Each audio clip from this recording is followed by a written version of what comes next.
अच्छा लगे आप सबका, आप सब पूरा सुनिए। और हमारे चैनल पर भैया नए हुई हैं तो सब्सक्राइब जरूर कर देंगे। चले आप सब सुने, बहुत अच्छा गीत बा। जियरा मगन होई जाए हो आवे चटपट भवानी, जियरा मगन होई जाए हो आवे चटपट भवानी। चटपटे भवानी, हाँ चटपटे भवानी, चटपटे भवानी हाँ मोरी महारानी। जियरा मगन होई जाए हो आवे चटपटे भवानी।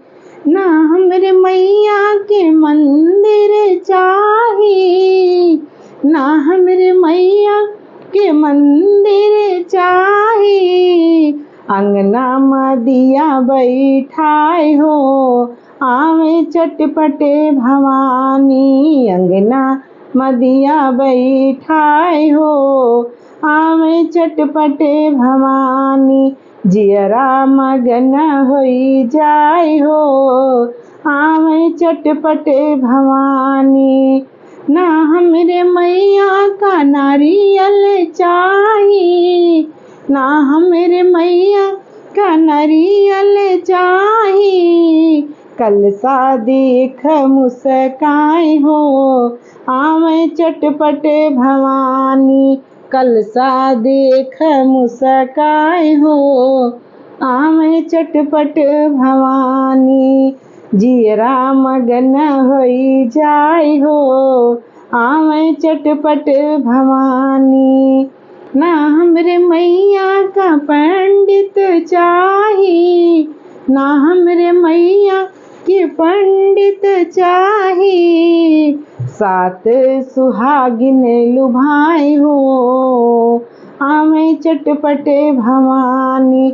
सात सुहागिन लुभाए हो आवे चटपटे भवानी। जियरा मगन होई जाए हो आवे चटपटे भवानी। ना हमरे मैया का मेवा चाही, ना हमरे मैया का मिश्री चाही, खोवा मिठाई लुभाए हो आवे चटपट भवानी।